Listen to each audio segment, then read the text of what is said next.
Welcome to the MuseCast, where we squeeze every last drop of inspiration out of Sunday's sermon. And now I don't trust you. It's just my scarf.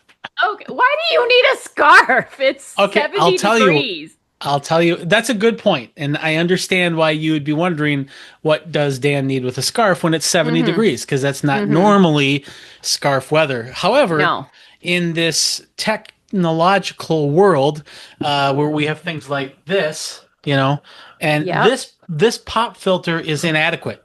So I put this on over the top for added pop filter. So, I'm worried that you don't trust me. That's the concern that I'm leaving this with. Is that the concern? Yes. Because let's just tell the people what went down. The thing is I determine every week that I am going to start the show in a professional manner, ready to go and not cackling like a hyena. And every week, Dan Kent does something to thwart my purpose. I've never seen that on the finished product. I've only seen you laughing. So today, Dan's like, "Are you ready? Are you sure you're right?" And I felt like he was pushing me to say I was ready. And then I see him grab something that I don't recognize. So I don't know if it's another little furry thing that's going to go across his upper lip.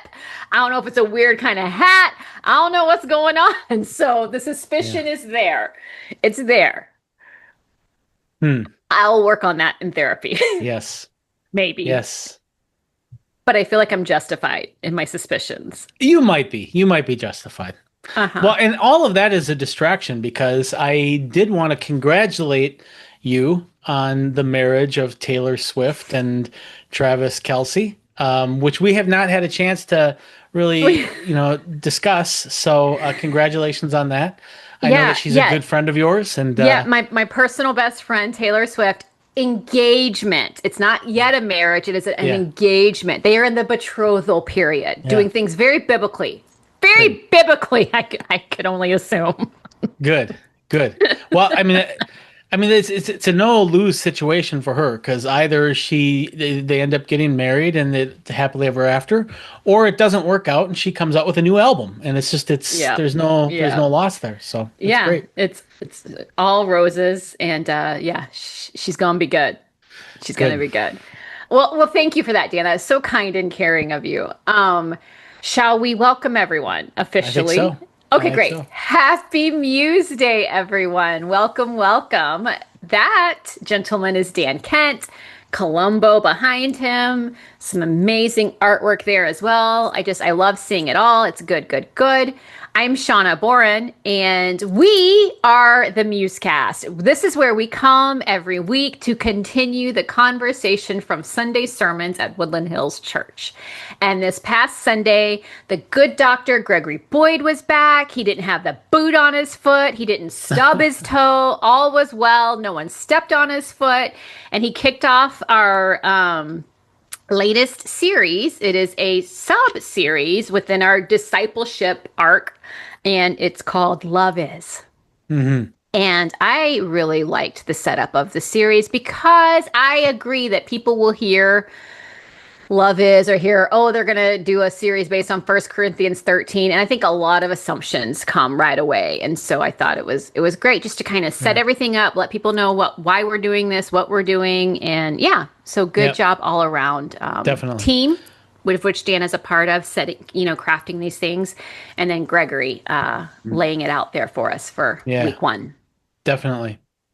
Yeah, well, and shout out also to Taylor Swift and Travis Kelce for planning their engagement around the beginning of our 1 Corinthians 13 series. I mean, again, just the marketing genius of knowing when the right time is. Because we were wondering, are these two going to get married?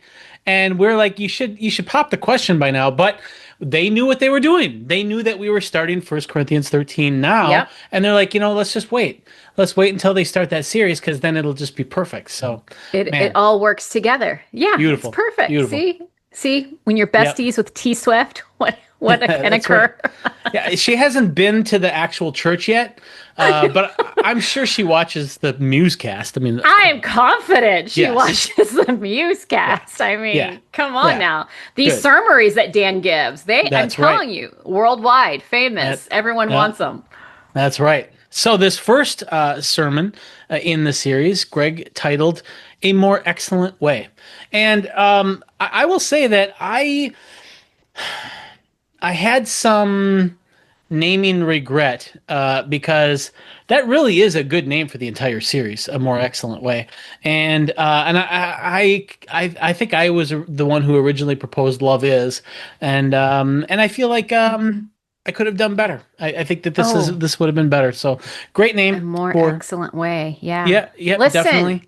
Dan, just to make you feel better, Love is far more superior than Love Bites, which was a very popular song Yes. back in my day. See, So, Shauna, that's the thing. This is why you and I get along so well. I get along really well with people who have low standards of excellence. So that's awesome. Yes. all right. So yeah, Continue. Greg kicked us off, and he starts off by really talking about what do we mean by love. Now the whole series is going to be on this, but he wants to lay some kind of theoretical groundwork, and so we're looking at what the New Testament means by love, and he kind of starts off with some of the challenges of even talking about love, and primarily that it's such a slippery word that we use it for so many different things. And, we use it for loving God, loving our friends, loving our spouse, loving hot dogs, loving whatever. And so how do you even begin to talk about what it is to love? And so he looks at the Greek, and there's these kind of 4 different Greek words that are commonly used. Storge, which is sort of an affectionate, familial kind of love. Philia, which is sort of a brotherly friendship love. Eros, which is an erotic, sexual type of love. And then the greatest of the loves, which is agape. And now that's how C.S. Lewis pronounces it, agape. So Greg, and I think most people pronounce it agape, which I like the little nod to C.S. Lewis, agape. And you can actually listen to C.S. Lewis talk about the 4 loves because he recorded his book, The 4 Loves, and you can listen to him. And I was a little disappointed because I kind of was thinking that he'd sound cool and suave, like a Sam Elliott sort of guy, But no, he's just a snobby British academic. So, but that's where we kind of start off the series, is looking at these 4 different loves. Now, the key difference between these loves really comes down to a couple components of what these different loves are like. So you've got, the way I do it is I separate it like 3 and 1. So you have the 3 over here. You've got storge, philia, eros, and these are all very similar. And agape or agape is very different, and it's over here kind of on its own. And this is where they're different. The three amigos, they tend to be contingent loves. They tend to be feeling based loves, and they tend to be kind of fickle. And what I mean by contingent is that I tend to have love for something that pleases me. So I love hot dogs because they taste good.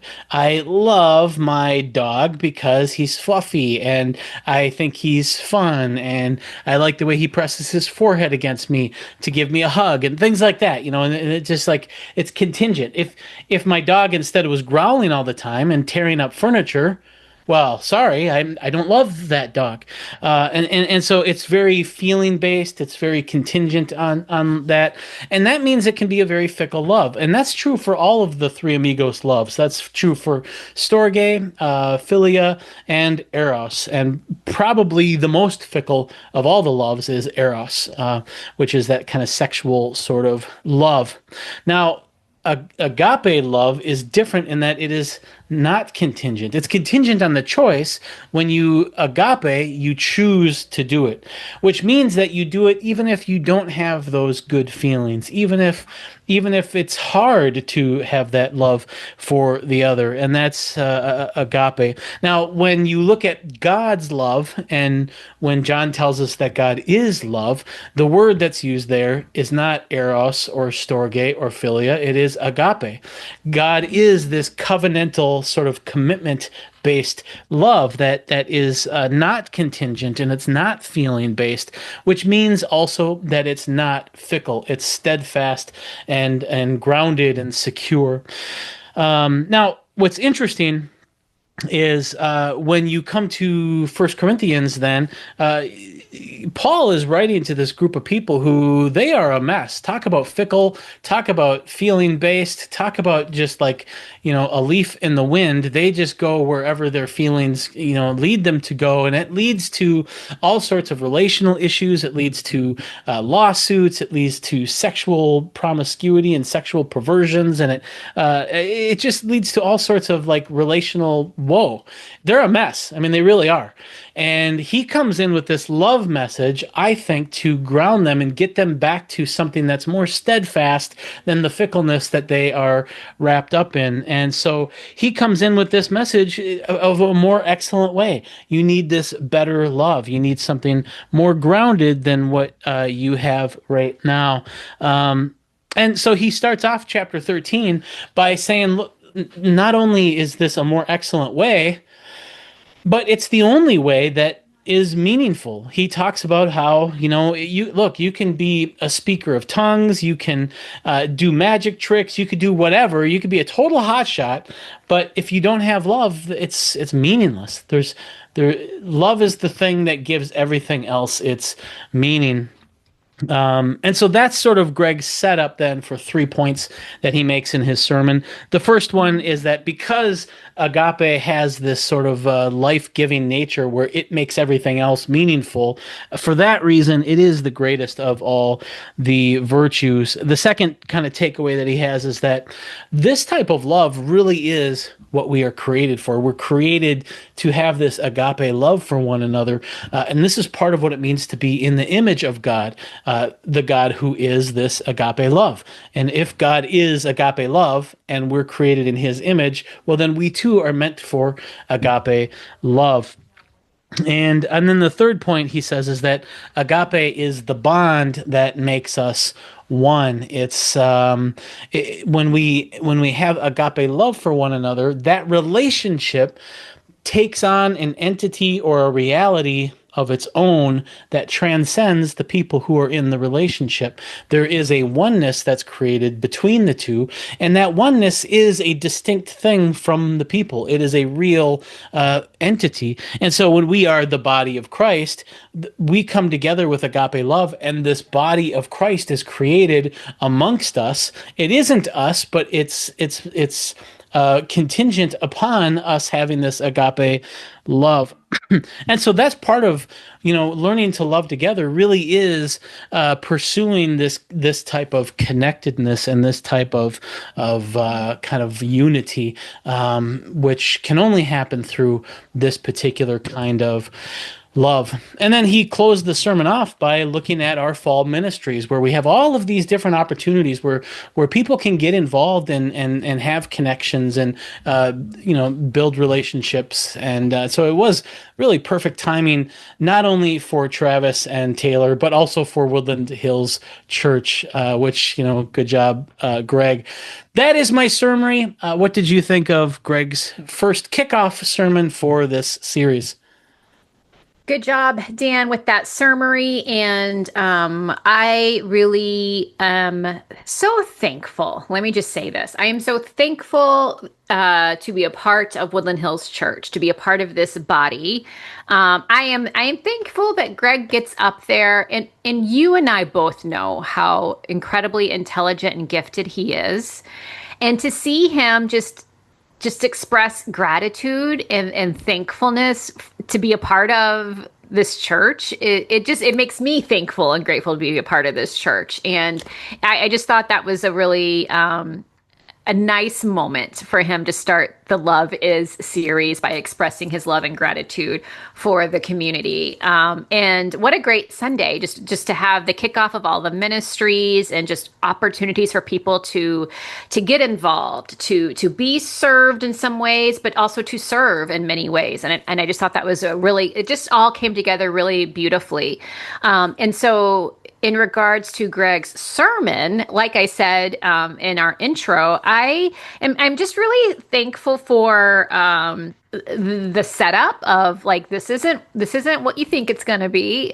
This is actually going to be, and not that poetic, romantic, feely goody. That I mean, I love that kind of stuff, obviously, but that's. I do love it. Yes. Which type of love is that? I don't know.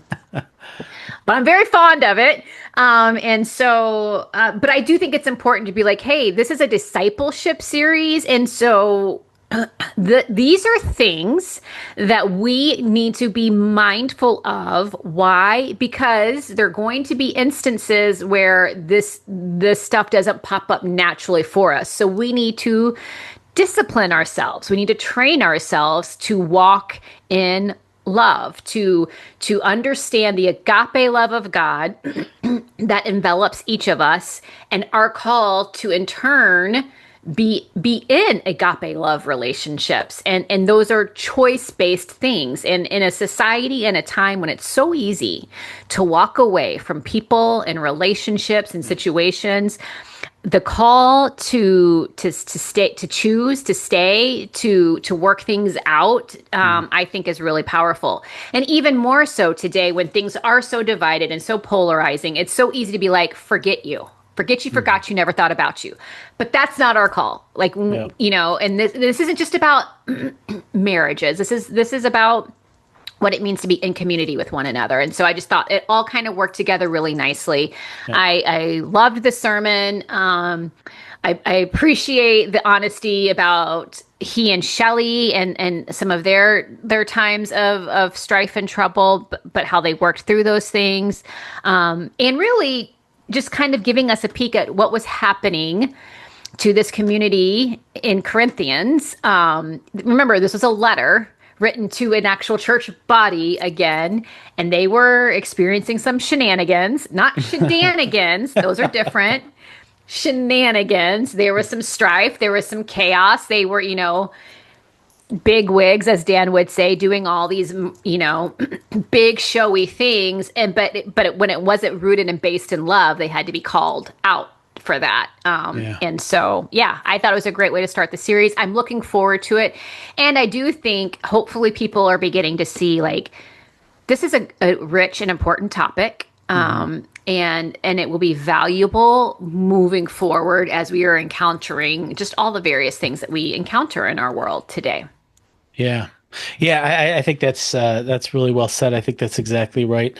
I think, well, I just think that, you know, this has been sort of, I don't know what you would call it, like a foundational sort of pillar of the church. And I know we've done other series where we've talked about some of these things, but because it's been such a foundation for the church, I think it's good also for the church to come back to it and focus on it. But I also think your point about how, you know, we become very familiar with these ideas. And I think Dallas Willard said that familiarity breeds unfamiliarity. And like when you can't go to somebody and say, do you know who Jesus is? I mean, everyone thinks they know who Jesus is because they've just heard Jesus everywhere. Even things like the Adam and Eve story, you know, that's like part of our programming software, our prepackaged programming software. We're born and we know that story. I don't know how, but like everyone has heard the story of Adam and Eve. And so when we think we understand something, we don't pay as much attention to it. And when it's an important thing, that could be really bad. And so I think it's that's why I think, you know, this is such a great series to have right now, because we haven't even really begun to dip our toe into the power of this passage. And I'm really looking forward to where it goes. Yeah, and I think sometimes we, meaning you and I, are at just a slight disadvantage whenever we're kicking off a series because you and I, we know kind of the direction we intend it to go, and we know some of the stuff that's to come. Yeah. But we have to talk about what has just been said, Right. and like you said, what has just been said. It's just kind of setting things up. It's just kind Yeah. of, oh, let's test the waters here, and so it's hard to not go too far full bore ahead. Right. So I'm with you. I think this is going to be a great series, and I think just seriously, if anyone is doubting or thinking, this is going to be a bunch of fluff, I encourage you to stick it out. And I'm going to say, Dan Kent, I have just been convinced in the last 3 minutes why Love is actually a great title for this series. Really? So I think you were onto something. Yeah. Okay. Because there is so many things that people think they know what love is. They think, or love has been attributed to many things. And even if you're looking at doing good in the world, there are, social justice warriors and those who really do care for people and want the church to do and be better, which yes and amen. But they'll try to say, hey, love looks like this. And sometimes our own agendas can get in there. And so I think a reframe is great. And I think to fully look at what love is and how that looks in our lives and how it plays out when we're dealing with the grumpy neighbor, or when we're dealing with a catastrophic event in our town, or when we're dealing with fill in the blank, love is. And so what does that look like? I think it's going to be really good. I really do. Well, that's a good argument. I appreciate that argument. I feel better about the title already. Good. Well, and as you were giving your argument, that gave me another argument in defense of the title. Okay. And that is this. What Paul is saying is that this is a more excellent way. Not only that, he's saying that the love that he's talking about is what it means that God is this type of love. So there is something where we're in touch with the divine as we engage in this love. And not only that, but it also brings about this profound unity, which we were made for. And then beyond that, this love is a real thing. It exists. It's there. In other words, this love is. And so if this love is, why wouldn't you be pursuing it? Now, if this love is not, well, then you don't need to pursue it. But the love is. And so Love is. We should be orienting ourselves toward it. And so, so you inspired me I love to. it. Oh, you inspired good. me. Yes. Good. Yeah, I am so looking forward to, this is going to sound weird, but I am looking forward to how we are going to be challenged in this series, because for those who tend to think, oh, this is all fluffy rainbows and kittens and frolicking through the meadows, love challenges. Love, will correct. Love will reveal things that maybe we were trying to keep hidden. I mean, and that's all good and beautiful. And so I think many people maybe have much of, if not all of, 1 Corinthians 13 committed to memory in some way, shape, or form. And that's fine. But just know that I fully believe that we are going to be challenged through this when we're really looking at what love is, because love is. And so, yeah, we should be orienting ourselves to that and pursuing that. And that means what love is not, any of that, I don't want to... hands off, just get me away from that. And so I'm really looking forward to the next several weeks. Yeah. Well, I do have another thought that I wanted to share. I don't know where we're at in time. Do I have time? Let's do it. Yeah, Okay. we've got the perfect amount of time. Yeah. Well, and I was debating about whether or not to share this, because I might end up tapping into this if I do a sermon in this series, which I'm not even sure. We're still kind of planning that out. Yeah. But Paul says, to start off, he talks about, look, if you do all of these amazing things, but you don't have love, then you're just noisy and obnoxious. I mean, as amazing as you are, if you don't Yeah. have this most important virtue, it makes all of these meaningless.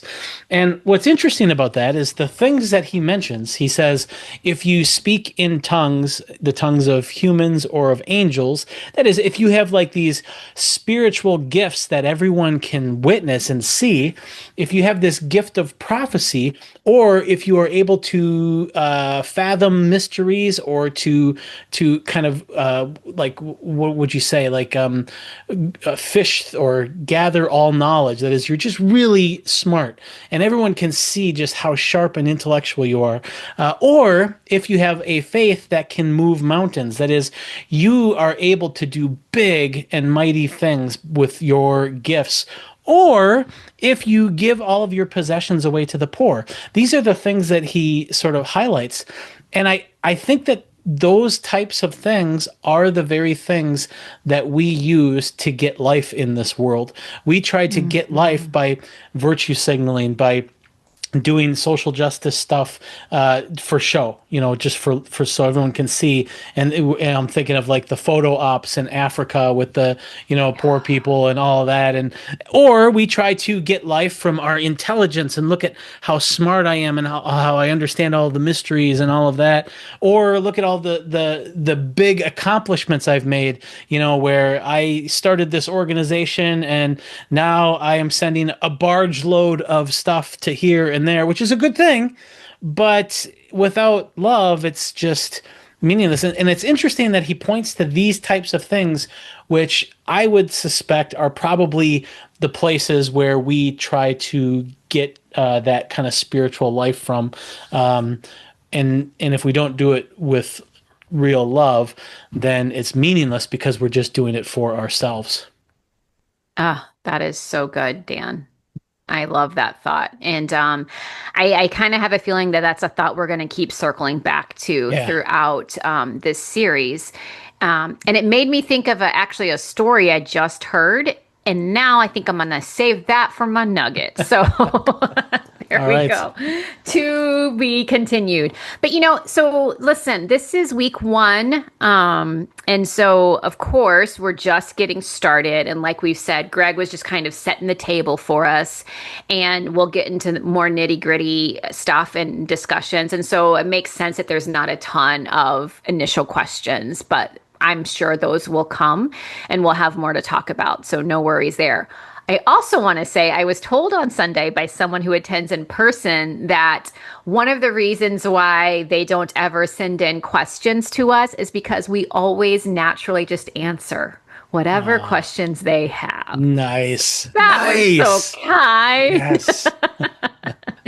Yay for that.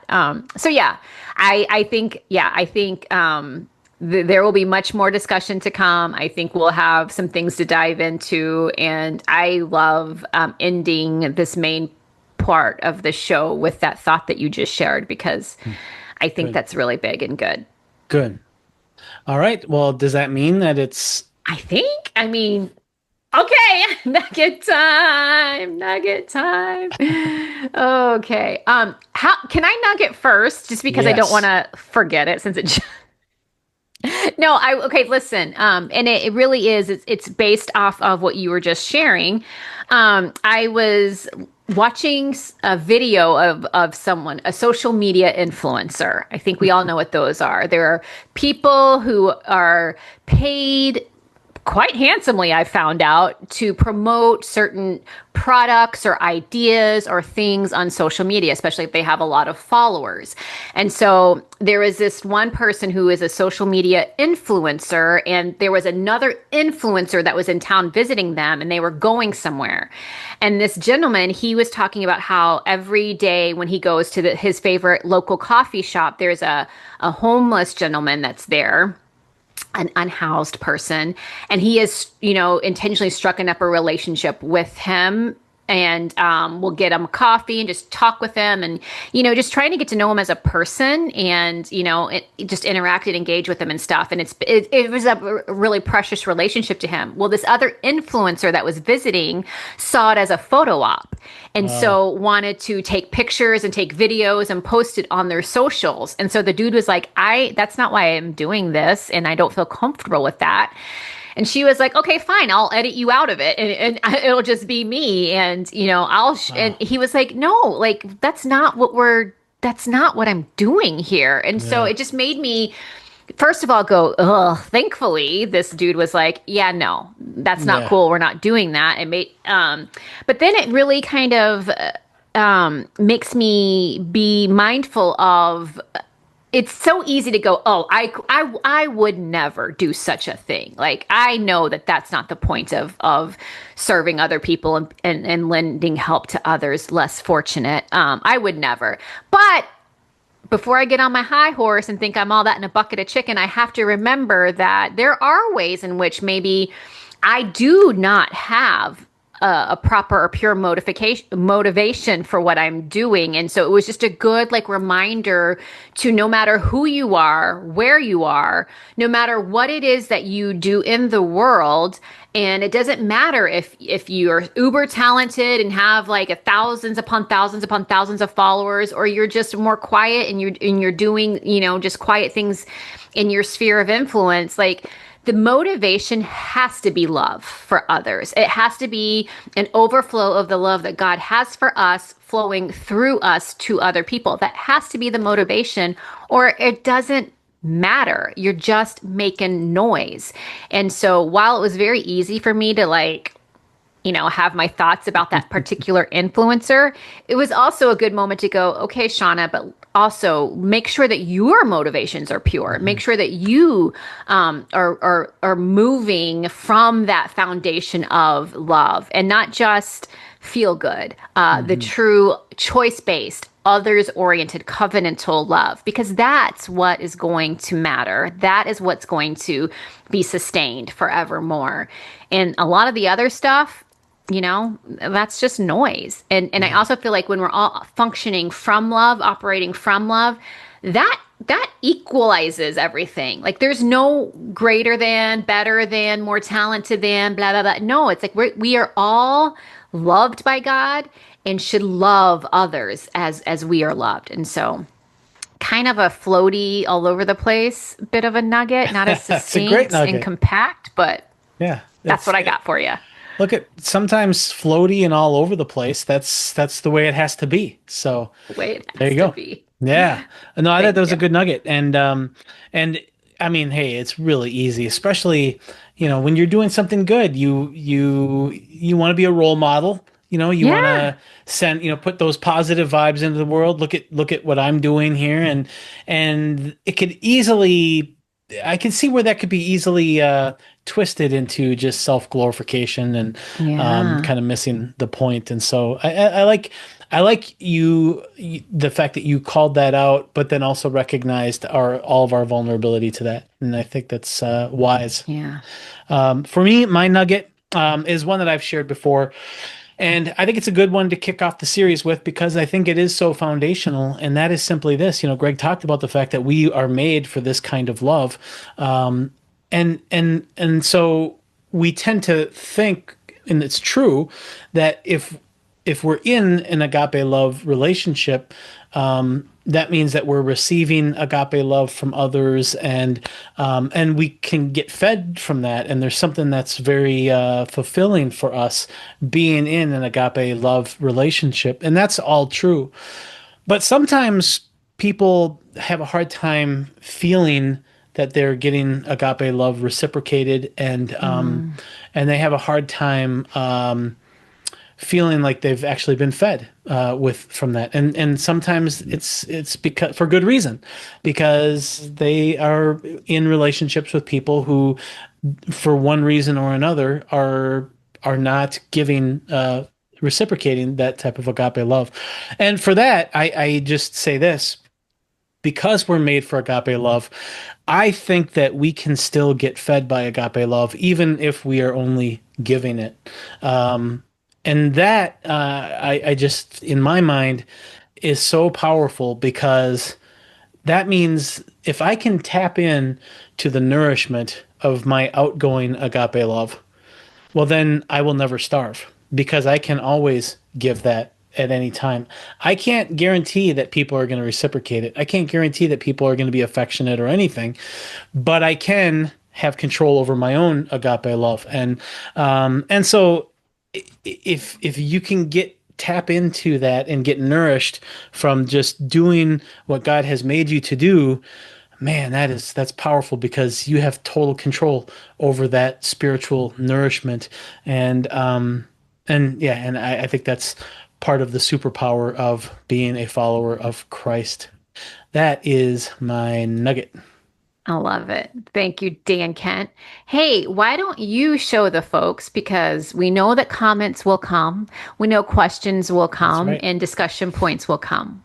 I Where think on it's earth do they I think send it's up those? here. Is it? Oh, I think it's up I'm here. not sure. That's I believe in you, Dan. I think so. I believe you. I can't remember. It's been a week. It's been a week since It's we've been been a here. whole So 7 days. yeah.